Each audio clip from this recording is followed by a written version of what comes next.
What's up, everyone? Welcome back here from the MLG Studios in New York City. You're watching the Winter Season Showdowns. We have best of fives at 5 p.m. Eastern pretty much every single day to determine who qualifies for the MLG Winter Championships in Dallas, Texas on March 15th. My name is axeltoss. I am joined by axslav. Awesome matches have been happening every single day, and I'm so glad you guys are here to enjoy it with us. Of course, if you miss any of it live, YouTube is your source. Full 1080p HD VODs are available from every single game from the Winter Season Showdowns. If you missed Thorzan versus Sake yesterday, it's up there. If you missed Parting versus Fantasy in day one of this whole thing, it's up there on the YouTube channel. So definitely check that out if you're just now joining us now and you missed game one. It's going to be up there in about 2 hours. At least we're live right now, but if you're watching the rebroadcast, it's probably already there. We get those up pretty fast, and again, full 1080p HD. And feel free to support us by dropping a subscription. I would really appreciate that. I'm sure Nicholas would too. I would. Awesome. Nicholas would appreciate subscriptions. That being said, are you ready? I think we're ready. Let's do game 2, man. Let's do it. That game 1 was just all Rhett, man. Like Rhett is just so freaking good. Yeah. Like if you let him play his game, you're gonna lose, and that's why he was so dominant in early Wings of Liberty, and then eventually people started to figure out ways to Game of Jones. Get in his way, right, and interfere with him, either opening Stargate so he can't do his transition smoothly, or putting on a lot of pressure early. But if you let him do what he wants to do, man, this guy he's just not gonna lose. I love your point about Rhett building those roaches at his third hatchery to help defend against that aggression. I thought that was instrumental in that hold, and really helped preserve that oh-so-important economy. And Feast is saying mutas are pretty good. I would agree, but again, I think the setup before that point, getting the mutas was the biggest part of it. Do you think Feast knew that Rhett had 66 drones at the time of his attack? Yes. Well, no, as soon as he saw Rhett's third, he knew. Because he saw that there was no units and he just popped, the roaches were just popping. So he kind of knew... He knew what was happening at that point, but at that point it was already too late, right? He didn't know Rhett was gonna. Well, actually, knowing Rhett, he probably did. He probably did know even from the game started that's what Rhett was gonna do. Yeah. This is what Rhett does. But yeah, you know, it's like I remember I've seen a lot of Rhett's EVP games. I've almost never seen Rhett lose when he goes mutas, but it's not. It's because if he's going mutas, he only goes mutas if he feels like he's got a decent setup to go mutas, right? He won't just like super fast sector. Again, and that's like one of the hardest things to set up, really. Yes. Just to set up that time investment into actually getting the mutas out, while at the same time denying your opponent's third and protecting an economy that you're of course focusing on in the early part of the game. Rhett's very intelligent about when to transition to mutas, so. You know, the last game was a perfect time. You know, he deflected that early poke, and then he knew he had map control with his roaches moving across the map. Or, I mean, it's not even that he knew he had map control. He knew he would get map control. So if you wait to do things until you already have map control, you might lose map control and then get attacked before your media transition is complete. But being able to anticipate how the next several minutes of the game are going to look is a really important skill, and Wretch he's an absolute master at that. We'll have to see if he is able to keep that up in this game. Of course, it is Cloud Kingdom. Did I introduce players? My mind is failing me. I'm going to do it again.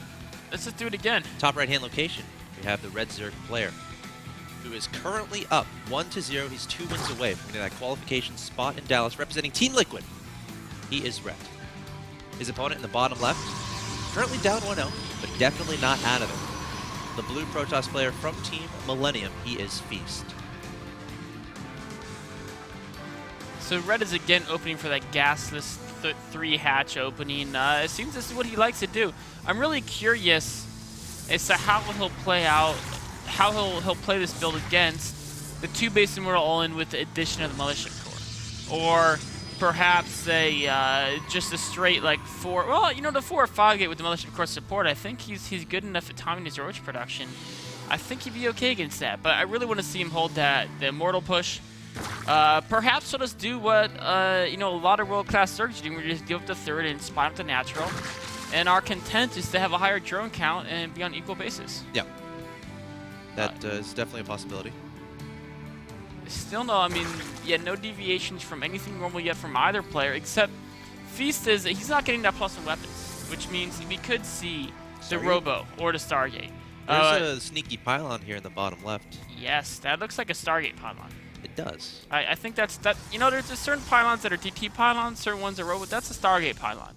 I have a feeling. Let's see if oh, Maybe I'm totally wrong. maybe you're totally right. Oh, boom! Knew it. Though I think I Stargate said pylon. it before you did. Oh, you said it was a sneaky pylon. I said it was a Stargate Okay, pylon. fair enough. Yeah, I went a little more detail. I'll let you have that one. Yeah, a little more I'll detail. let you have that one. Of course, when you build the Robo, you should build it at your natural, so the robotics units get out really close to where you need them. And it's interesting because your natural is actually often one of the spots safest from scouting. Because, you know, the Zerglings, as long as you put it so Zerglings at the front can't quite see it, Overlords... They have a long way to go. Yeah, yeah. You have the cannon there to ward them off from one direction, you know. It's an interesting type of thing. So now that this Stargate has gone down, Rhett hasn't necessarily been able to scout it yet. Now he is scouting his opponent's natural expansion gases, so he can have an idea. And remember, it's important to note you don't need an evolution chamber to make spore crawlers anymore. So at any moment, Rhett can put those down. So we'll definitely keep an eye on that. And he's going into Phoenix production. Not going to be Oracles, going for those Phoenixes. I love Phoenix. They're so strong now against Zerg with that extra range. It's like a one-digit change, but it's massive. It's massive, and I mean, definitely if you lose to Mutalisk, you're going to be thinking of what can beat him, and Phoenix are definitely the answer in Heart of the Swarm. A little bit of pressure coming down here. Very intelligently deflecting with the minimum amount of units possible. Only taking a single drone loss so far, and I don't think he's going to lose anymore. Don't lose the Queen, though. Does he have? He should But have an Mothership Core is trying to stay with the Stalkers so that he has the option to recall back to base. And, you know, it's easy to say, oh, why didn't you keep focusing the Queen? Well, like, 9 times out of 10, there'll be a second Queen that's coming there to support it, right? And you don't want to get your Mothership Core almost dead just to, you know, have the Queens be able to run it down on creep, so. Rhett just now spotting the Phoenixes, by the way. Any reaction thus far? I'm not seeing many. No additional Queens, no Spore Crawlers just yet. More drones, man. Yeah, that's More we drones. talked about that in game 1. You're like, you know what? He's coming to kill my drones. Should I build defenses? Nope. More drones. Yep. That's the right way of Don't playing. want to lose Queens, though. No, he does not. Unfortunately, that's really why you want the Spore Crawlers, not so much to stop the drone deaths, as Phoenixes can actually kill drones around Spores most of the time. But the Queens are really what you want to protect, because that's your ability to produce more drones. It's all part of the game of drones. Of course. Phoenix is coming in here. Oh, look how close that was, getting that 4th hatchery That drone. right before the Phoenixes picked it off. Going for a Hydra Stun and Infestation Pit. I like it. You know what I really hope he does? Swarmhost. Yes. The Swarmhosts are so good against Protoss. And we haven't seen enough of them yet, in my opinion. No, I mean, from what I've been playing, I don't actually know a good Protoss answer to the Swarmhosts. They actually beat Colossi pretty well. But air, I think, is the best answer possible. And he has those Phoenix, which actually can be pretty strong. So Rhett's got to be careful of that. He's got to make sure he's got a Hydra Force. Oh, that's what he's doing. That's the upgrade. Oh. That's the upgrade. It makes him last 25 seconds when you get that upgrade. So he's definitely going for those Swarm Hosts. Yay. And this is just going to be, I mean, Feast. Get your notepads out, Mr. Yes. Zerg players. Zerg players, get your notepads out, because these guys are absolute beasts against Protoss. They're like the Brood Lords that come out 5 minutes earlier. So it looks like Rhett is getting out some Hydras first. Now, I want to see him incorporate Vipers a little bit later, too. So we'll keep an eye on that, too. They can be very instrumental in aiding your Swarm Hosts and Hydras in doing the damage. If your opponent goes Colossi, you could potentially pull those big guys into the Swarm Hosts. Yeah, exactly. And then get him killed. Yeah, it's a very, very powerful combination. Phoenix is doing some more damage, and this is what I was talking about. Even if you have the Spores with the 5 range and you know, a strong player using them, the Phoenixes will always be to get those drone kills. At least up until there's, you know, like infestors out in the field or something like that, or if you're camping every location with a handful of Hydras. I'm so excited. They're coming out. Is he gonna really? The thing is, Swarm Hosts, you really have to commit to them. Like if you just get a couple, it's not gonna do too much. They're not something you mix in a couple in your army. You've got to get a large force, because in a single battle, they're not worth their cost. If it's just like one battle that lasts 20 seconds, they're not worth their cost. What they are is they're harassing units, because they constantly send out these guys that you're not going to, like, one Locust Swarm won't beat a Protoss army in a battle, but they're free units and it'll kill like one Zeld or one Stalker every single wave. And so you have to add enough that the Locust Swarms don't die instantly, that each wave can pick off 1 or 2 units. And then it starts adding up, and eventually you've just got a big advantage. So let's theorize a little bit. Let's say Feast scouts out these swarm hosts, which I think he's about to do. In your opinion, what is the best way to react? You know, I've seen a lot of players try a lot of different things. Most Protoss try to go for those Colossi and just get a lot of them with the range upgrade. But I've seen that fail more often than Succeed just because the Zerg can just get more swarm hosts and they can just get too many locusts and that Colossi can't quite deal with them all without at least taking some losses every single volley. What I like to do is get some cannons to help defend, and then I would actually like to see him get the Fleet Beacon, get the range upgrade on Phoenix, and really use the Phoenix to pick off swarm hosts. Of course, you can pull them from underneath the ground. Yes. If you have to have an Observer too, or an Oracle with Envision. But Phoenix with 7 range can work around Hydralisk very well. They can constantly, like, the Swarm Host will be picking off your army with each Locust wave, but they compensate that even if they defend a Swarm Host, that means their base will be open, you can pick off drones. At least you can do some damage with the Phoenix, whereas if you just make a ground army and the Zerg keeps kiting with the Swarm Hosts, you'll never get the damage done because the Swarm Hosts are faster than the majority of your units. All right, Rhett is marching his Swarm Hosts across the field. This is one of the most important things, is actually getting your Swarm Hosts in position. And Rhett going uninhibited across the map with these Swarm Hosts, and he's going to set up really in a close nice position. I think he's Unnecessarily far close, too close. Yes, there's no... I mean, he's a blink shot away. He's going even closer here. Yeah, there's no reason to do this. I mean, I think he's still in good shape, but they actually cross an extremely far distance. There's... yeah, definitely back those up, kite away, and then as soon as you see the freckles on the back, so you bury him again. He's not doing it. Bro, shoot it out, and then unbro. Yeah. I don't think a lot of players don't know about how easy it is to kite with these guys. But yeah, exactly what he's doing. Is he gonna get trapped? He just sent his Locust in the wrong direction.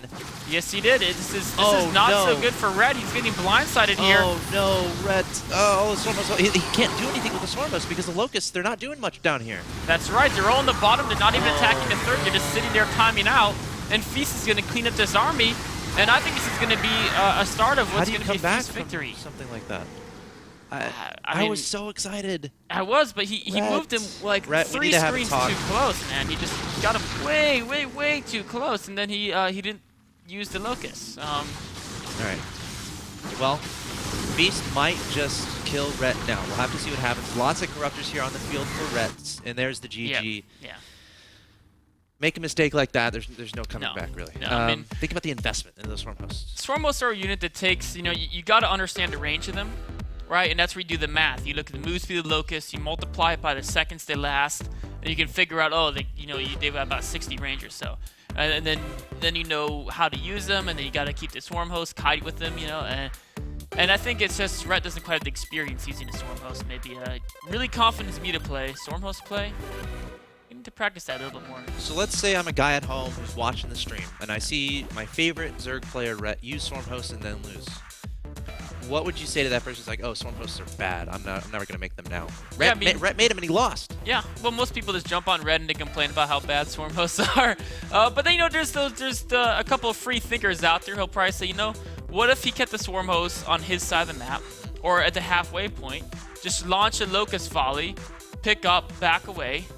Once the freckles on the back, launch another one. Just keep doing that, and it's a little more effective that way. Was there a Rules of Engagement episode where you kind of focused on that type of strategy? There was. It was about 2 weeks ago. I forget the exact episode number. You should tweet that later. Swarm Host is good, we promise. Yeah, guys, that's going to conclude game number 2 of this best of 5. They're tied 1-1. We have a series on our hands. Get on Reddit, get on Team Liquid, tell people this is going on, hop in the chat, type out who's going to win, and of course you can tweet at us your predictions as well. I'm at axeltoss, he's at axslav. That being said, game 3 coming up in this winter season showdown between Rhett and Feast.